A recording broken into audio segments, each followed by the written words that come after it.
सुंदरकांड का सबसे सुंदर दोहा 43 से लेकर के 44 तक श्री रामचंद्र जी के स्वभाव को दर्शाता है। गोस्वामी तुलसीदास जी ने बहुत ही सुंदर यह दोहा चौपाई लिखा हुआ है और इसीलिए शायद इसका नाम सुंदरकांड बना पड़ गया है। तुलसीदास जी ने इसका नाम सुंदरकांड लिखा है। इसके अनंत सुंदर सुंदर कारण है। जो भी भक्ति भावना जो भी मन में आ रहा है, श्री रामचंद्र जी का कितना सुंदर स्वभाव है।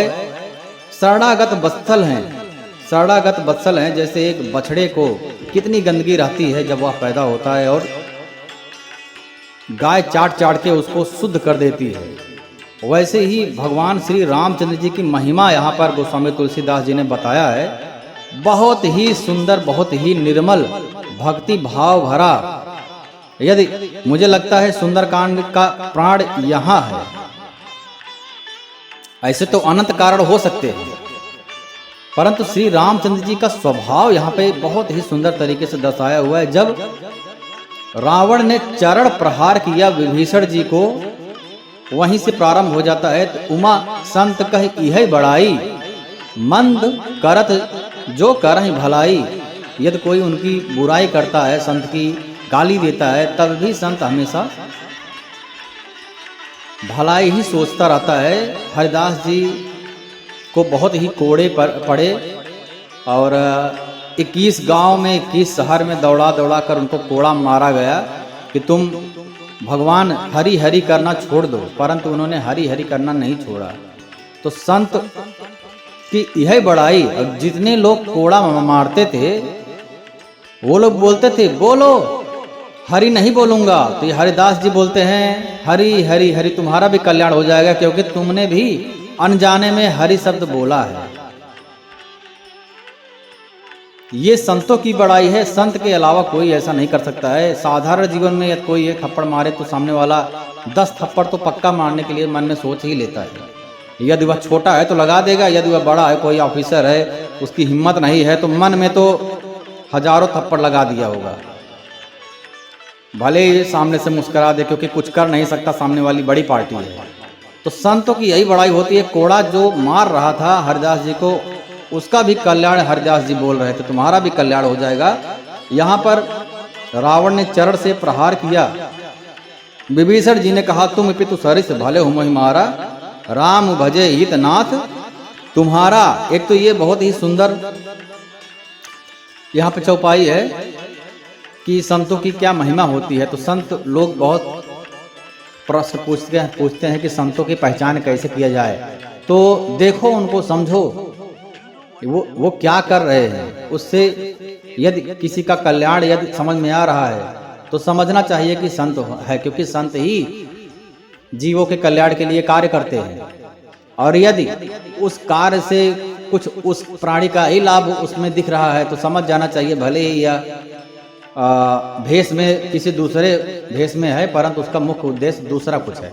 माया जगत से जुड़ा हुआ कुछ उद्देश्य हो सकता है। भागवत जगत से जुड़ा हुआ नहीं है, माया जगत से जुड़ा हुआ है, जगत से जुड़ा हुआ है, जगदीश से जुड़ा हुआ उनका भाव नहीं है। तो एक तो यह समझ में आता है कि संत दूसरों के कल्याण के लिए ही अपने आप को परेशानी में डाल सकते हैं। अपने आप अब इतने संत हुए हैं कि अपने भक्तों की जो प्रारब्ध है, समझ लो कि किसी को प्रारब्ध में कोई बीमारी लिखा है। अब संत इतने भगवत प्राप्त संत होते हैं, इतने सिद्ध महात्मा होते हैं, तो वो क्या करते हैं, अपने भक्तों का, अपने संतों का जो बीमारी है वो अपने ऊपर लेकर के उसको झेल लेते हैं। और संत अपने जो उनका जो भक्त रहता है उसको उस बीमारी से मुक्ति मिल जाती है। तो प्रारब्ध तो भोगना ही पड़ता है। अवश्य में भोक्तव्यम कितम कर्म शुभा शुभम। परंतु संतों की, क्योंकि संत लोग सिद्ध होते हैं, वो क्या करते हैं कि तुम्हारे ऊपर जो बुरा प्रारब्ध आने वाला है वह प्रारब्ध अपने ऊपर लेकर के भोग लेते हैं और आपको उस बुरे प्रारब्ध से मुक्ति मिल जाती है। तो यह संत के अलावा कोई नहीं कर सकता है, इतना बड़ा त्याग। ऐसे अनेकों संत हैं जिन्होंने बहुत बड़ी बड़ी बीमारी, लाइलाज बीमारी, चर्म रोग, बहुत सारी कैंसर, बहुत सारे प्रकार की बीमारी उनके गुरु ने भोग लिया और शिष्य को कोई भी आंच भी नहीं आया उस प्रारब्ध से। तो यह संतों की बड़ाई हो सकती है और कोई भी ऐसा कार्य नहीं कर सकता है। तो उमा संत कहीं यही बड़ाई, मंद करत जो करई भलाई, तुम पितु सरिस भले हो मोहि मारा, राम भजे ही तो नाथ तुम्हारा। उसके बाद हम आते हैं,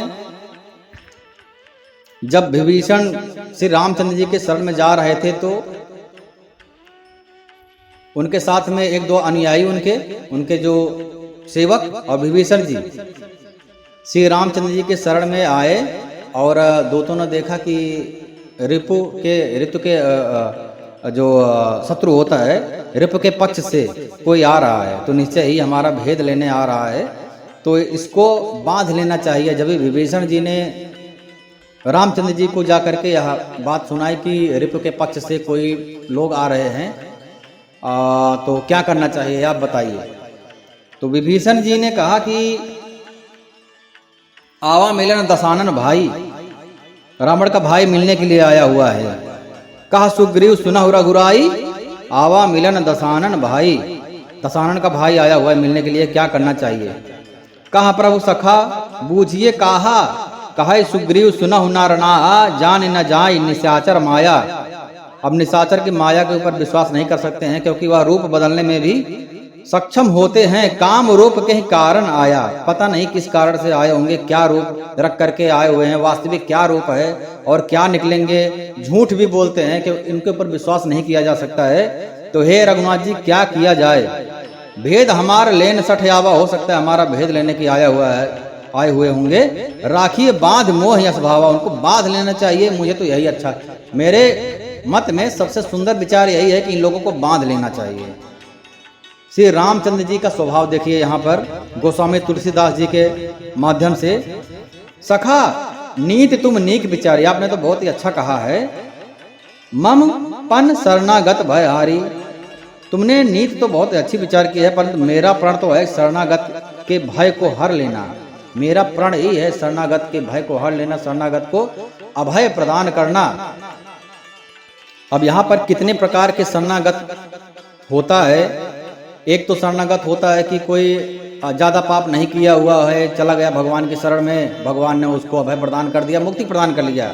यहाँ पर भगवान श्री रामचंद्र जी सुग्रीव से कह रहे हैं कि सबसे पापों में सबसे मुख्य पाप, सबसे बड़ा पाप माना जाता है विप्र का वध, ब्राह्मण हत्या सब बहुत बड़ा पाप होता है, ब्रह्म हत्या बोलते हैं इसको। उसके यहाँ लोग पानी नहीं पीते हैं।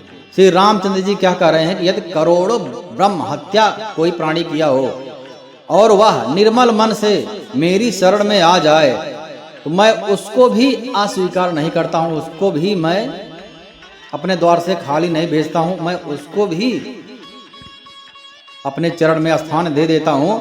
कोटि विप्र बद लागा ही जाहू, आए शरण तजाहू न ताहूँ, उनको तजता नहीं हूँ मैं। कोटि विप्र का वध का पाप भी लगा हो तब भी सन्मुख होए जीव मोहि जबहि, जन्म कोटि अग्नासा ही तब है। जैसे वह मेरे शरण में आता है, मेरे सन्मुख होता है, वैसे ही उसके करोड़ों जन्मों के जो पाप होते हैं तुरंत नष्ट हो जाते हैं। जैसे सूर्य के सन्मुख यदि कोई भी अंधेरा लेकर के जाए, जैसे ही सूर्य के सन्मुख होगा उसका सारा अंधेरा नष्ट हो जाएगा। ऐसा नहीं कि 1000 अंधेरा नष्ट हुआ अभी तो बाकी है। जितने भी अंधेरे हैं, कोटि जन्म मतलब कि जितने जन्मों से वह प्रारंभ किया अपना जीवन, और जितने उस जीवन से लेकर के अब तक का जितने भी अंधेरा रूपी पाप है, सारा सूर्य भगवान श्री रामचंद्र सूर्यवंशी का अर्थात सूर्य ही हैं। श्री रामचंद्र जी रामचंद्र रूपी सूर्य के समक्ष वह यदि वह अंधेरा रूपी पाप लेकर के जाए, तो ऐसा नहीं कि 1000 या 1 करोड़ रूपी अंधेरा नष्ट होगा, बाकी के अंधेरे बचे रहेंगे, दूसरी नंबर पे आओ। ऐसा नहीं, जितना भी अंधेरा है, अंधेरा रूपी पाप सब एक साथ में ही नष्ट हो जाएगा। गोस्वामी तुलसीदास जी ने बहुत ही सुंदर लिखा है, कोटि विप्र बद लागहि जाहू, आए शरण तजहि नहीं ताहू, सन्मुख होय जीव मोहि जबहि, जन्म कोटि अघनासा ही तबहि। उसके करोड़ों जन्मों के पाप नष्ट हो जाते हैं यदि वह मेरे शरण में आता है। उसी प्रकार से विभीषण जी यदि मेरी शरण में आ गए हैं तो उनको बांधा नहीं जाएगा, उनको अभय प्रदान दिया जाएगा। यही मेरी प्रतिज्ञा है, यही मेरा प्रण है, अर्थात मेरा यही स्वभाव है। मैं शरणागत वत्सल हूँ।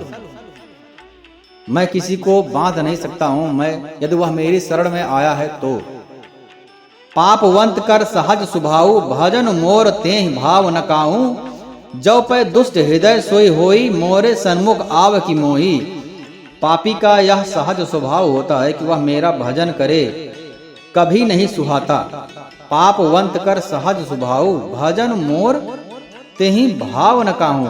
अच्छा, पापी लोगों को होता है कि भगवान का भजन, यदि कोई घर में कोई इंसान है, उसका विचार शुद्ध नहीं है, निर्मल मन नहीं है, उसने कुछ कुकृत्य किया हुआ है, पाप से ही मन में जलन होता है, हृदय में जलन होता है। यदि उसके सामने राम राम राम जपते रहो, कृष्ण कृष्ण राधा राधा, उसको लगेगा कि बंद करो ये नाटक। और यही यदि उसके सामने कोई मूवी चालू कर दो, कोई कॉमेडी, तुरंत देखेगा, 2-3 घंटा देखेगा, 10 घंटा देखेगा, उसको फर्क नहीं पड़ेगा। यदि एक भी बार राधा राधा श्री राम राम बोलो तो उसके मन में जलन होने लगेगा, उसको अच्छा नहीं लगता यार। श्री रामचंद्र जी खुद बोल रहे हैं कि पापवंत कर सहज स्वभाव, भजन मोर तेहि भाव न काहू। उसको भजन, मेरा भजन तो उसको नहीं अच्छा लगेगा, उसको सुहाता ही नहीं है। ये भी यदि पापी है तो उसको भगवान का भजन करने का अवसर, कलयुग उसको भगवान का भजन करने ही नहीं देगा। यदि भगवान का भजन करेगा तो उसको मुक्ति मिल जाएगी, उसके करोड़ों जन्मों के पाप नष्ट हो जाएंगे। परंतु पापियों को यह सुलभ नहीं है, पापियों को ये भजन नहीं अच्छा लगेगा, और जो भी काम करो सब अच्छा लगेगा। किसी के बारे में बुराई करना प्रारंभ कर दो, 2-3 घंटे आराम से सुनेगा, परंतु उसको भगवान का भजन अच्छा नहीं लगता है। जिस प्राणी को भगवान का भजन, भगवान का नाम संकीर्तन अच्छा नहीं लगता है, उसको यह समझ लेना चाहिए कि मुझसे कुछ अपराध अवश्य हुआ है, मैंने कुछ पाप अवश्य किया हुआ है। किसी भी प्राणी का, किसी भी जीव का दिल अवश्य दुखाया है, किसी के साथ धोखा मैंने अवश्य किया हुआ है। माता पिता गुरुजन को निश्चय ही कुछ न कुछ हृदय में कष्ट पहुंचाया है, मेरी वजह से किसी को कष्ट अवश्य हुआ है। वही कष्ट ही भगवान का भजन करने नहीं देता है। वो कष्ट रूपी जो पाप होता है वह भगवान का भजन करने नहीं देता है। भगवान की भजन सुनने से ही वो पाप को जलन होता है, वो खत्म होने लगता है। तो वो मना करता है, बंद करो ये, दूसरा कुछ करो, दूसरा चैनल बदलो, लेकिन ये बंद करो। जो पै दुष्ट हृदय सोई होई, मोरे सन्मुख आव की। सोई मेरे सन्मुख वह आ नहीं सकता, दुष्ट प्राणी मेरे सन्मुख आ ही नहीं सकता है। और यदि वह मेरे शरण में आया हुआ है तो निश्चय ही वह, उसका मन बहुत ही निर्मल है, तभी वह मेरी शरण में आया हुआ है। विभीषण के बारे में भगवान श्री राम बोल रहे हैं, परंतु यह समस्त मानव जाति के लिए यह बात है, क्योंकि रामचरितमानस समस्त मानव जाति के कल्याण के लिए ही बोला गया है। और श्री रामचंद्र जी को क्या सबसे ज्यादा अच्छा लगता है और क्या सबसे ज्यादा बुरा लगता है, यहाँ पर बोलते हैं, निर्मल मन जन सो मोहि पावा, मोहि कपट छल छिद्र न भावा। भेद लेन पठवा 10 सीसा, तबाहु न कछु भय हानि कपीसा। जो मनुष्य निर्मल मन का होता है मुझे वही प्राप्त करता है, और यही मुझे सबसे ज्यादा प्रिय है। निर्मल मन किसका होता है? ये एक भक्त का होता है, एक संत का होता है, एक बच्चे का होता है। इसीलिए शायद बच्चे को बोलते हैं कि बच्चे भगवान का रूप होते हैं, बच्चों को भगवान दर्शन भी देते हैं। ज्ञानियों को थोड़ा सा दुर्लभ हो सकता है, क्योंकि ज्ञानियों का मन निर्मल हो भी सकता है, नहीं भी हो सकता, उसमें कुछ संशय है। परंतु भक्त और प्रेमियों का मन निर्मल ही रहता है, एक बच्चे जैसा ही रहता है। इसलिए यही मन उनको सबसे ज्यादा भगवान को अच्छा लगता है। और क्या सबसे बुरा लगता है? मोह ही कपट छल छिद्र न भावा। मुझे कपटी लोग पसंद नहीं है, जो घर में है वही प्रदान करो भगवान को। भाव का भूखा हूं मैं, भाव ही एक सार है। भाव से जो मुझको भजे उसको बेड़ा पार है। अन्न धन और वस्त्र भूषण कुछ न मुझको चाहिए, मुझे कुछ जो भी आपके पास है वही दो, कहीं से उधार मांगने की आवश्यकता नहीं है। अन्न धन और वस्त्र भूषण कुछ न मुझको चाहिए, आप हो जाओ मेरा पूर्ण या सत्कार। अपने आप को ही भगवान के प्रति समर्पित करना चाहिए। यही सुंदरकांड का यही सार समझ में आता है। मुझको क्या पसंद है, श्री रामचंद्र जी ने बताया कि मुझे निर्मल मन पसंद है, भगवान के प्रति छल नहीं करना चाहिए।